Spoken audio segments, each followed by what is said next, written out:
Bonsoir à tous, bonsoir et bienvenue à la Bibliothèque municipale de Lyon, ici à la Bibliothèque de la Part-Dieu. On est ravis d'accueillir dans le cadre du partenariat de la BML le festival Écran Mix pour sa 10e édition et la 10e année de notre partenariat. Ce soir pour cette projection dont on va vous dire quelques mots Rita pour le compte du festival. Je voudrais simplement vous rappeler que cette projection s'inscrit dans le cadre du festival Écran Mixte et d'autres films qui sont programmés à la bibliothèque du 1er arrondissement et à la bibliothèque du 7e arrondissement Jean Massé dans les prochains jours. Et également que cette programmation s'inscrit dans le cadre de la célébration de la journée internationale des droits de la femme du 8 mars, qui fait l'objet aussi d'une programmation proposée par la ville de Lyon dans différents espaces culturels. Vous avez le programme dans le hall de la bibliothèque. Voilà. Je vous laisse la parole, Rita, peut-être pour dire quelques mots du festival et du film de ce soir. Oui, merci. D'abord, bienvenue au festival. Bonsoir à tous. Et bienvenue aussi à la bibliothèque. On est encore une fois très contente d'avoir ce partenariat avec la bibliothèque et de voir toujours des salles si pleines. Ce soir, du coup, à la veille presque à la veille du 8 mars, vous allez voir Mon nom est Clitoris, un documentaire belge qui parle de clitoris, mais pas que. Je n'en dis pas plus. Vous avez une grande chance à voir ce film. Il n'est pas encore distribué en France. Il sera, peut-être, on espère. Mais il a récemment gagné aussi les Magritte du cinéma, le prix comme meilleur documentaire aux Magritte. Ce sont les équivalents des Césars belges. On verra que l'engagement féministe n'est pas pareil dans les académies françaises et belges. Bon, passons. Mais ça mérite le grand public que vous êtes ce soir. Alors, Daphné Leblond et Marguerite, une des réalisatrices et une des participantes de ce documentaire, seront là plus tard pour répondre à vos questions, pour discuter des sujets qui sont abordés et de la réalisation. Voilà, je vous souhaite une bonne séance. À plus tard. Bonne projection.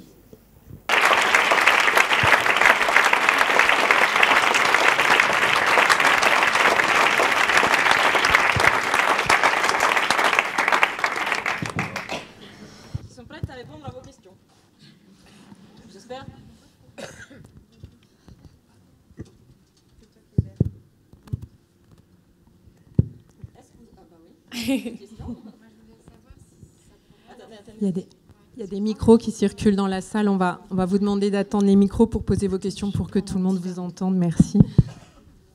Oui, alors merci beaucoup. C'était vraiment génial. Et je voulais savoir si ça allait être diffusé de manière plus large, voilà. Parce que ça vaudrait vraiment le coup, ouais. Et puis même auprès des ados, enfin voilà, ce serait vraiment super. Voilà, alors si des gérants du GC sont dans la salle, des amis d'amis du GC, je vous en prie. On est tout à fait prêtes pour ça. Et puis je dis ça parce que c'est pas moi qui suis interviewée, donc c'est plus facile de dire oui, mais pas de problème. Je suis tout à fait partante. Alors la diffusion, en fait on répertorie pour l'instant tout sur une page Facebook qui s'appelle Mon nom est Clitoris. Voilà, comme ça elle n'est pas très difficile à trouver. Et on a eu une distribution en Belgique et en Suisse, en salle. Une en Allemagne qui arrive je ne sais pas quand. Et on a un distributeur français, voilà, après plusieurs mois quand même de long travail, parce que ce n'était pas évident. Mais ils sont là, ils s'appellent la 25e heure, et c'est eux qui vont organiser voilà, la distribution en France. Donc je ne sais pas encore dire, enfin on n'a pas encore de date de sortie, mais il va y avoir voilà, des dates de sortie dans pas mal de villes françaises, j'espère. Et puis pour les adolescents, alors pareil, nous, le mieux ce serait que l'éducation nationale se sente concernée, ça ce serait formidable. Voilà, comme d'habitude mes entrées à l'éducation nationale, même si toute ma famille, j'ai qu'une famille de profs, donc je leur ai dit bon écoutez, faites un effort, parce que vous m'avez pas aidé dans le cinéma, donc bon, vous êtes prof et à un moment faut. Mais on a un dossier pédagogique, voilà, qui accompagne le film, qui fait une 40aine de pages, qui a été rédigé par un planning familial bruxellois. Donc ça c'est un vrai outil pédagogique et d'éducation sexuelle. Et en fait, en Belgique, ça s'appelle l'EVRAS, c'est l'éducation à la vie relationnelle, affective et sexuelle. Donc ça dit bien ce que c'est plus complexe, évidemment. Ça brasse des questions qui ne sont pas du tout que sexuelles, qui sont aussi d'estime de soi, de lien aux autres. Et voilà, ce dossier, il est en vente sur leur site pour la modique somme de 8 €, je crois. Et il a été envoyé gratuitement dans 100 Planning en Wallonie. Et l'idée, effectivement, c'est de pouvoir diffuser un peu à des scolaires. Donc ça, ce serait super qu'ils passent aussi par des plannings en France. Et nous, les projections scolaires sont toujours organisables un peu ponctuellement. Et moi, je me déplace dès que je peux. Ce qui serait le mieux, ce serait que ça entre dans un dispositif un peu à l'échelle nationale ou à travers des dispositifs de l'éducation nationale qui font parfois des projections. Voilà. Et ça, c'est pas de notre ressort, mais en tout cas, pour nous, c'est un film tout public, d'une part. Voilà, la seule image explicite, c'est une reproduction du tableau de Courbet, que je pense beaucoup d'enfants de 11 ans ont déjà vu. Voilà. Donc, notre but, pour nous, il est tout public et il peut être vu au collège. Donc, voilà, c'est l'ambition, mais c'est vrai que ça ne dépend pas que de nous. J'aurais voulu savoir, bravo pour votre film, super. J'aurais voulu savoir à quel moment ça a été tourné. Est-ce que c'est récent? Ça date de quand?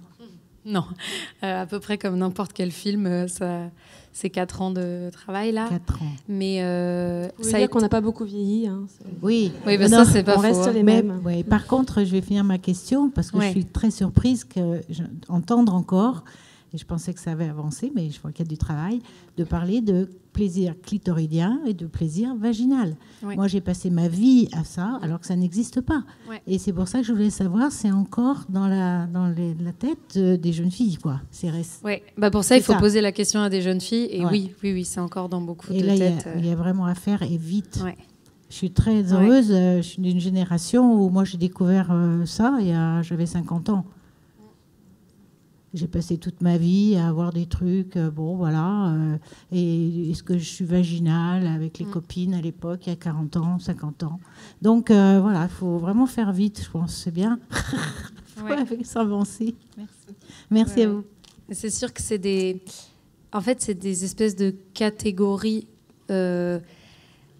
d'ailleurs binarisantes, comme la plupart des catégories de pensée, qui reste opérante chez les jeunes. C'est ça qui est assez terrible. Bon, pour moi, homme-femme, c'est pas non plus une catégorie vraiment opérante, mais je comprends un peu son origine, évidemment, plus que clitoridienne vaginale, qui, pour le coup, est carrément erronée. Mais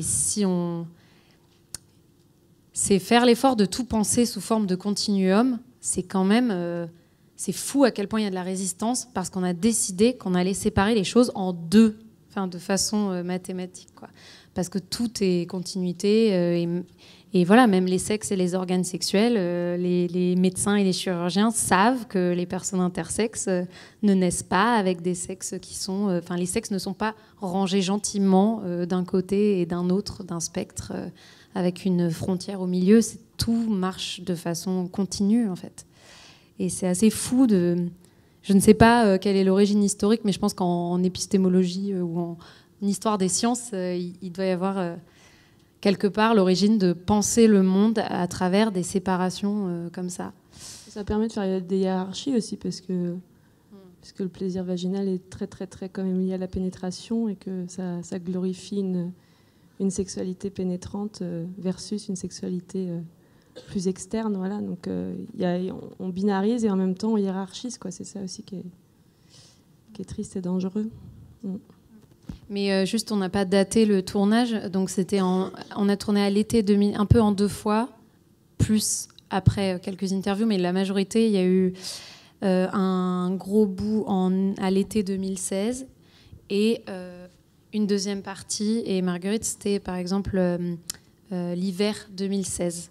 Ça, c'est juste pour situer que MeToo, c'est novembre 2017. En tout cas, c'est l'automne 2017. Donc, c'est quasi 1 an après la fin du tournage, quoi. Voilà.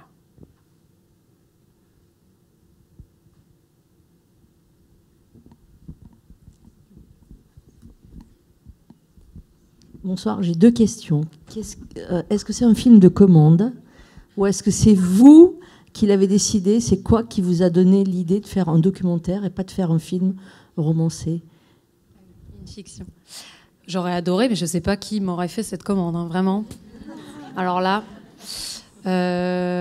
puis j'aurais bien aimé, parce qu'on aurait sûrement été grassement payé pour un film de commande, je pense. Non, mais je pensais par rapport à MeToo, c'est pour ça ma question, je la pensais avant, mais je pensais que c'était après MeToo. Non, oui, c'était avant. Et c'est pas un film de commande. Et pourquoi un documentaire? Ah oui. Alors pourquoi ce film et pourquoi un documentaire? Plutôt qu'une fiction? Bon, alors c'est 2 démarches très différentes, mais qui peuvent mener à la même chose. Alors il se trouve que l'école de cinéma qu'on a faite à Bruxelles avec Lisa est une école de tradition documentaire beaucoup et qui nous a beaucoup ouvert les yeux et nous a appris beaucoup de choses là-dessus. Et pour nous, il y a une force quand même inhérente là au témoignage et au documentaire qui est que c'est une vraie... le simple fait de témoigner et d'être dans le film, c'est un acte et c'est un acte courageux. Et une fiction peut bien sûr être fondée sur la réalité. Notre idée était de montrer que n'importe qui peut prendre la parole. Bien sûr, c'est faux au sens où les filles dans le film sont situées et on voit qu'elles sont déjà à l'aise avec certains sujets. Et ça fait partie des privilèges qu'elles ont. Mais en fait, on ne voulait pas d'actrices. On voulait, pour que l'identification joue vraiment, on voulait des jeunes femmes, on voulait que des jeunes femmes puissent s'identifier. Donc il fallait des femmes entre 20 et 25 ans, parce que c'était des témoignages qu'on n'entendait pas beaucoup de manière publique. Et pour ça, il fallait aussi que c'est des amatrices, au sens où, idéalement, ça aurait été... l'idée, c'est de produire un sentiment de « ça peut être ma voisine », ça peut être... c'est des femmes... c'est des vies sexuelles ordinaires, en tout cas. Elles n'ont rien de... très extraordinaire, et parce qu'il faut que chacune, idéalement, puisse reconnaître des éléments de sa vie sexuelle dans cette, la panoplie qui est présentée. Donc c'était important que ce ne soit pas des professionnels pour que cette identification, elle joue avec, pour les spectatrices et pour des spectateurs aussi. Parce qu'il y a des hommes qui nous disent... je me suis reconnue, et pas forcément j'ai reconnu ma copine, ils disent je me suis reconnue moi, en fait. Donc ça arrive aussi.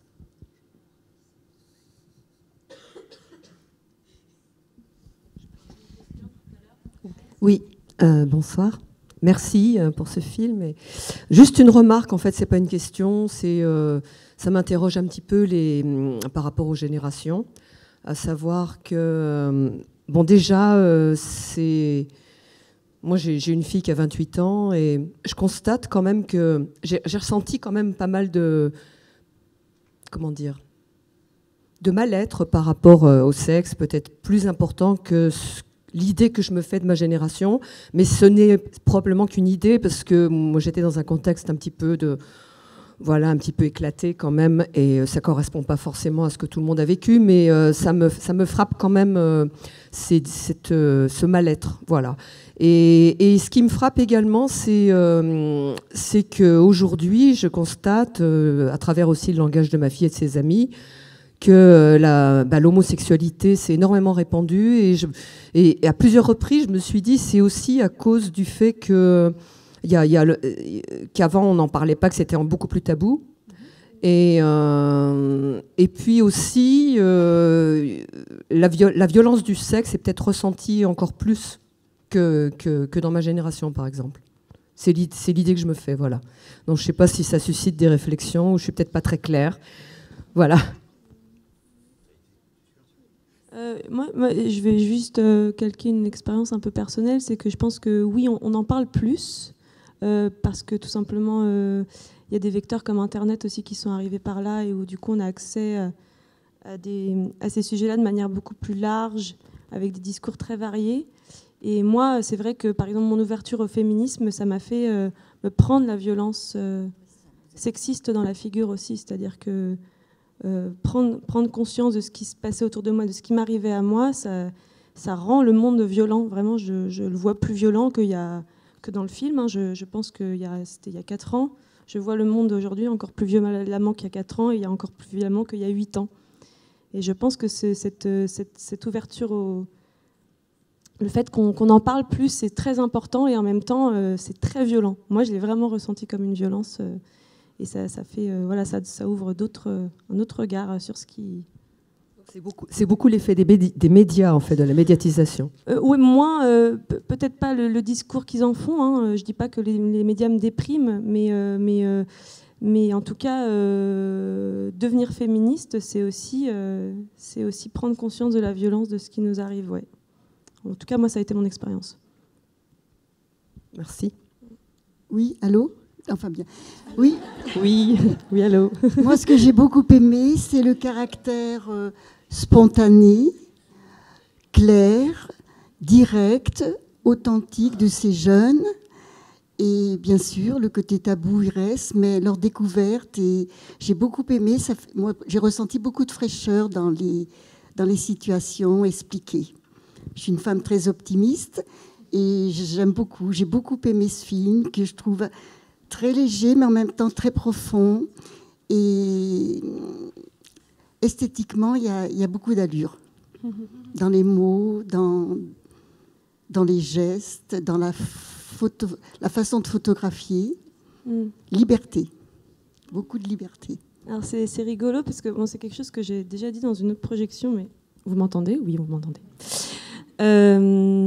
Cet aspect léger, en fait, moi je sais par exemple que dans le film, j'ai un rôle assez léger. Je fais beaucoup de blagues.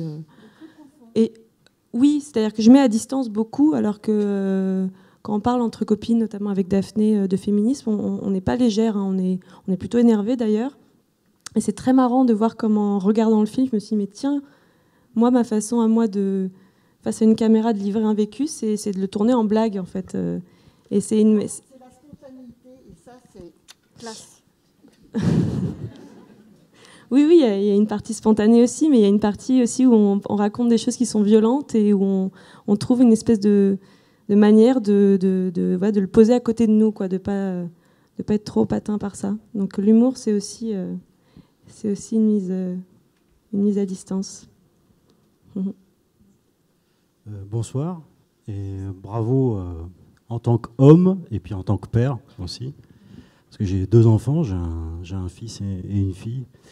Et je trouve que moi, ce que j'ai retenu, c'est effectivement cette légèreté, cet humour et la notion de consentement, la notion de respect mutuel.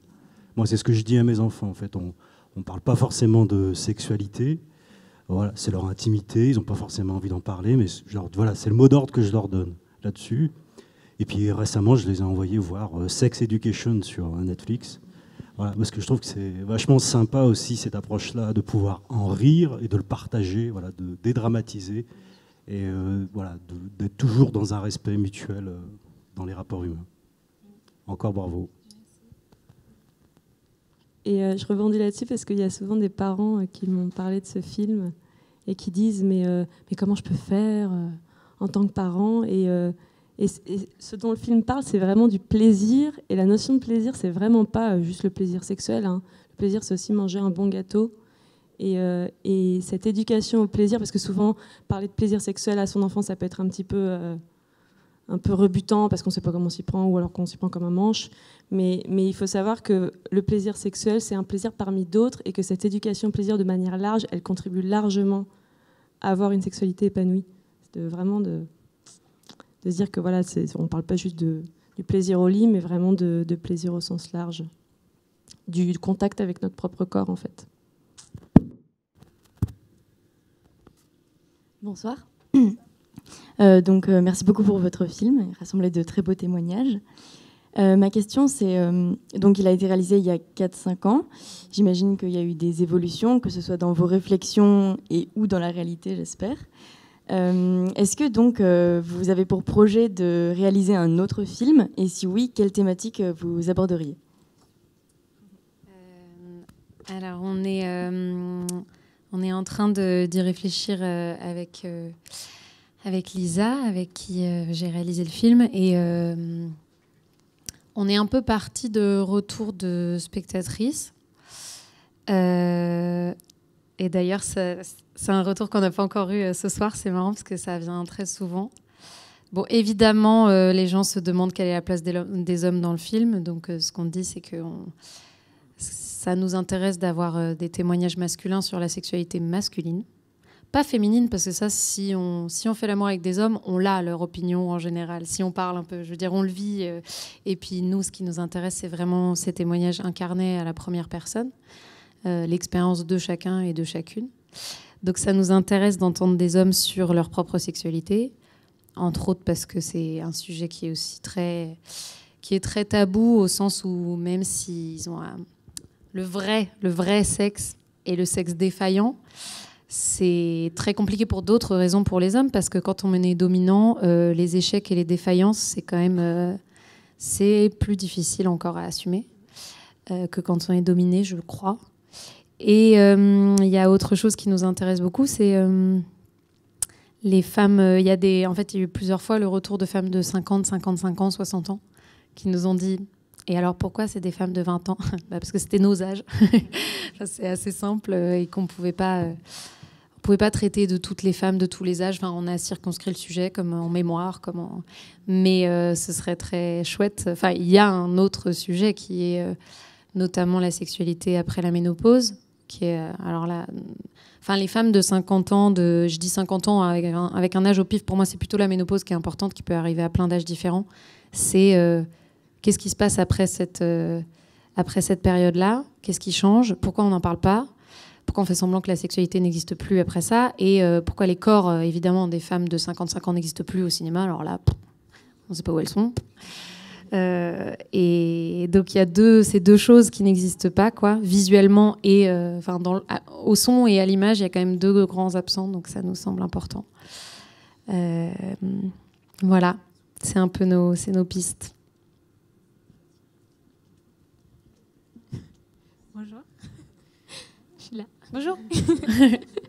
Moi, j'ai pas de questions, mais je voulais juste vous remercier parce que du coup, pour rejoindre ce qui a été dit précédemment, c'est super chouette ce documentaire. Je trouve que ça fait vraiment du bien à entendre. Et après, c'est quelque chose, si on veut chercher, qu'on trouve de plus en plus maintenant, grâce aux médias, avec des vidéos YouTube, des podcasts, etc. Mais moi, c'est du contenu que je consomme. Et du coup, ça fait du bien de l'entendre et de le voir différemment encore, et ça fait encore plus de bien par exemple de te voir à l'écran et de te voir maintenant. Moi ça me semble encore plus tangible, genre c'est réel, il y a vraiment des gens voilà. Et comme elles le disent dedans, c'est pas forcément, c'est des choses finalement des questions que tout le monde se pose, que tout le monde vit, et c'est pas forcément des choses auxquelles on parle. Certaines en parlent avec leurs amis ou quoi, mais c'est quand même assez rare. Et voilà, du coup, ça fait du bien. Donc, merci beaucoup. Bonsoir.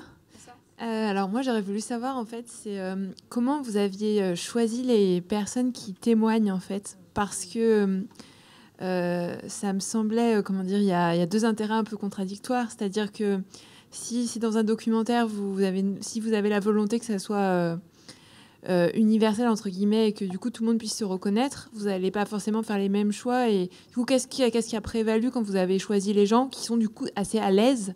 Et du coup, on peut se demander si vous avez privilégié le côté que ça soit représentatif ou à l'aise, ou comment vous avez choisi en fait. Alors, il y a plein de raisons... il y a plein de facteurs qui jouent là-dedans, y compris des facteurs très pragmatiques et matériels. Quand on n'a pas d'argent pour aller faire un casting loin, quand je dis loin, c'est par exemple loin de notre classe sociale. C'est-à-dire que pour aller interroger, par exemple, des personnes qu'on ne connaît pas du tout, il faut un temps d'adaptation, d'immersion. Et tout ça, en fait, il faut non seulement du temps, mais aussi des moyens pour le mettre en œuvre. Donc on aurait aimé qu'il soit moins homogène socialement, par exemple. Mais c'est le cas, on est au courant. Et voilà, on s'est dit, on sait très bien qu'il y a cette homogénéité, mais l'intérêt qu'on peut y voir quand même, c'est à l'intérieur de quelque chose qui est socialement relativement homogène, parce qu'elles n'ont quand même pas les mêmes vies exactement, il y a une grande diversité de parcours sexuels. Donc ça, par exemple, c'est intéressant de se dire... Et il y avait autre chose, moi, que je trouvais intéressant dans le fait que ce sont des filles de classe moyenne. En fait, indépendamment de ça, par contre, elles sont quasiment toutes en études supérieures. Enfin, on sait qu'elles ont fait des études. Je pense que ça se comprend, ça se sent. Et moi, ce que je trouvais assez intéressant, c'est que l'ignorance sexuelle, elle frappe partout. Et donc, la montrer chez les personnes qui ont le plus accès au savoir, c'est quand même une manière de bien montrer qu'il y a du travail à faire. Parce que voilà, je pense que ça touche tout le monde. Et donc, on a commencé déjà par nos amis. Voilà, Marguerite étant une de mes amies très proches. Donc, dans le film, c'est un des personnages qui est le plus proche de moi. Et on a aussi élargi aux amis d'amis ensuite. Et après, par petites annonces sur des réseaux sociaux, il y a aussi eu des inconnus. Donc, il y a des personnes qui ne nous connaissent pas du tout. Puis, il y en a qui avaient un lien voilà, par une amie interposée. Et l'autre biais, c'est que... Alors, elles étaient nécessairement à l'aise, je pense, en tout cas en partie, parce qu'on a décidé de... On voulait surtout pas... En fait, on ne voulait pas convaincre quelqu'un de témoigner. Déjà parce qu'on ne voulait pas qu'elle retire son consentement au bout d'un certain temps. Ça, c'est quand même très angoissant, parce que c'est sur 4 ans. Et c'est compliqué à gérer. Et moi, je comprends très bien que ce soit difficile. Donc, on voulait que ça parte quand même d'une envie chez elle. Donc, on a un peu dit, parlez-en autour de vous. Et s'il y a des filles que ça motive, qu'elles reviennent vers nous. Et c'est un peu comme ça que ça s'est fait. Donc ça, je pense que c'est entre autres pour ça que de base, elles ont moins de réticence. Il y a eu des refus aussi, évidemment. Voilà. Et puis après, on avait l'idée politique simple de base, c'est d'essayer de montrer un féminisme intersectionnel. Donc essayer de varier un petit peu les profils, même si c'est... Enfin bon, c'est difficile pour moi d'évaluer ce qui est uniforme et ce qui est différent, mais en tout cas, voilà, je pense qu'on ressent quand même un peu l'intersectionnalité. Donc ça, c'était aussi à la base, politiquement, c'était important.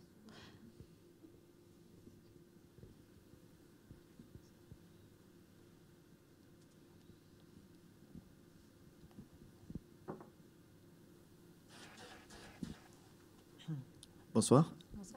Déjà, bravo pour ce documentaire. Enfin, c'est magnifique. Enfin, c'est très beau de voir ça ici, maintenant, en France, mais aussi un peu triste qu'on est en 2020 et que ces connaissances ne soient pas si accessibles dans les écoles ou bien, enfin, je sais pas, enfin, ça paraît spécial pour nous de regarder ça dans un documentaire alors que ça devrait être normal, quoi.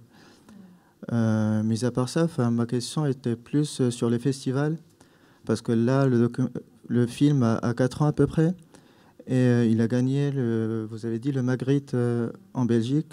Mais quel était le parcours des festivals dans les différents pays, en France, en Belgique ou ailleurs, et comment il a été accueilli, comment il a été jugé, si on peut dire ça comme ça?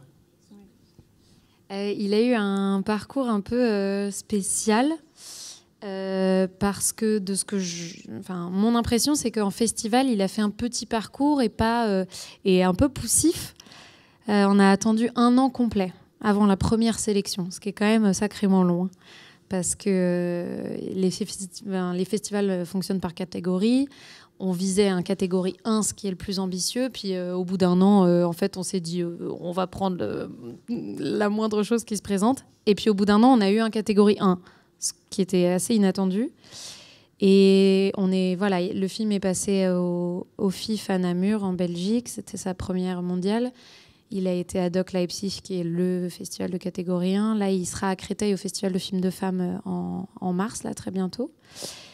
En France, il sera à Créteil. Il a été à Chéri Chéri, qui est le festival LGBT à Paris. À Jean Rouge, qui est un festival ethnographique. Voilà. Et puis, il est passé en Allemagne. Et en fait, voilà, c'est, je pense, une dizaine de dates, ce qui est un petit parcours en festival. Et en revanche, le Magritte, c'était du coup assez inattendu parce que c'est quand même une belle récompense par rapport à ce parcours-là.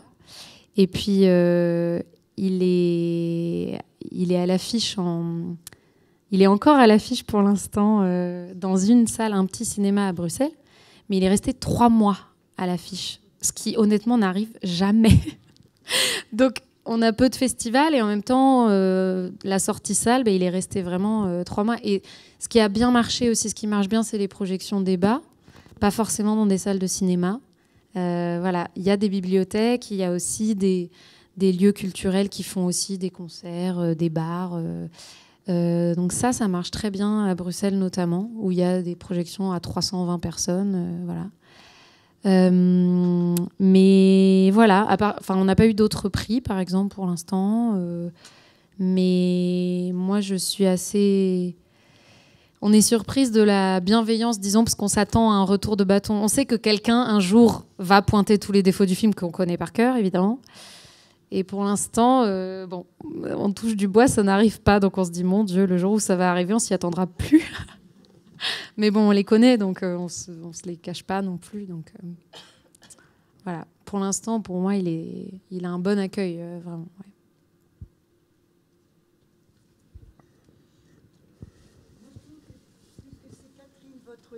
C'est Catherine, votre nom? C'est Marguerite. Marguerite. C'est ma tante, mais... Eh ben, je vous trouvais solaire dans le film et vous l'êtes tout autant de visu. Comme quoi, on n'a pas mal viendrait à Lyon. C'est pas de la flagornerie. J'ai beaucoup aimé aussi le rôle de la dame qui dit qu'elle était tunisienne ou autre. Moi, j'ai pensé à Adjani, vous voyez ce que je veux dire? Elle est très belle, cette femme. Enfin, j'ai tout trouvé beaucoup. Et je suis très difficile. Hein. Mais le sujet... Ah oui, parce que le sujet tabou de cette façon, écrit de cette façon, visualisé et joué, c'est remarquable. Hein. Et le mot « remarquable », je le pense. Merci. On a encore le temps d'une ou deux questions avant de clore la séance. Bonsoir. J'avais une question sur les lieux de tournage. Du coup, c'était dans les chambres des filles. Ouais. Et est-ce que c'était un véritable choix esthétique ou aussi pour préserver l'intimité et favoriser les penches, voilà. Ou est-ce que ça s'est fait comme ça Donc tout le film est tourné à Paris et Bruxelles. Lisa est franco-belge et moi je suis française et donc j'avais des amis à Paris et puis on a fait notre école à Bruxelles. Donc c'est des détails subliminaux peuvent indiquer parce que les passages de tramway, par exemple, ne sont pas les mêmes à Paris et à Bruxelles. Les sons ne sont pas les mêmes, mais ça, faut être vraiment très vigilant, je pense, pour le repérer. À part ça, c'est difficile d'identifier où sont les chambres. Et c'est une des forces du film. On se rend compte maintenant qu'on réfléchit à en tourner d'autres que c'est quand même très, très pratique de pouvoir filmer dans n'importe quelle ville, en fait, à n'importe quel endroit, à partir du moment où on a besoin d'une chambre. Et le choix de la chambre est venu très vite. Encore une fois, pour des raisons pragmatiques aussi, en partie, parce que quand on se dit, alors on veut parler de sexualité avec des filles et on veut qu'elles nous disent aussi des choses qui ne vont pas, où est-ce qu'on va faire ça? C'est une évidence, c'est-à-dire on va être en huis clos, on veut pas que les gens rentrent et sortent et on veut pas faire ça dans la rue. Ça existe des films dans la rue, les micro-trottoirs, c'est intéressant, mais c'est pas le même. Voilà, c'est le dispositif de Pasolini. Bon, on n'est pas Pasolini. Et ça donne des résultats différents. Et nous, c'était pas ça qu'on cherchait. Mais ça s'imposait, c'est-à-dire que on n'allait pas se mettre dans la cuisine non plus, en fait. Enfin, ça n'a pas de sens. Être sur le lit, en revanche, c'était pas, ça n'avait rien d'obligatoire, mais ça nous a paru intéressant. Montrer les chambres, c'était intéressant parce que c'est un peu un portrait et que il me semble que dans la socialisation féminine, en tout cas la mienne, on apprend à décorer sa chambre, donc ça dit des choses de soi. Et puis moi, ce que je trouve sympa dans le choix du lit, c'est le pied de nez. Enfin, c'est un film que sur la sexualité, avec clitoris dans le titre, où vraiment il n'y a pas une once de nudité, quoi. Donc j'espère que c'est très frustrant pour des spectateurs qui viennent pour les mauvaises raisons. Et voilà, elles vont être sur leur lit, mais en fait on va surtout forcer les gens à écouter pendant longtemps. Et c'est très agréable d'être filmé sur son lit. Non, mais c'est vrai. Enfin, sauf pour Marie qui est en top shot là, c'est-à-dire elle, c'était pas confortable pour elle. Ça ne se voit peut-être pas, mais c'était pas. Et elle fait du cinéma, donc elle était beaucoup plus tolérante avec l'inconfort du dispositif.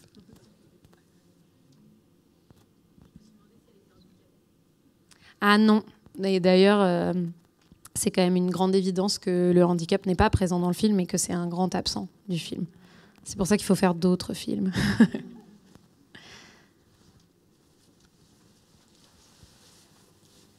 S'il n'y a pas de dernière question, il nous reste à vous remercier, Daphné et Marguerite, pour cet échange. Merci. Et pour votre venue, ainsi que...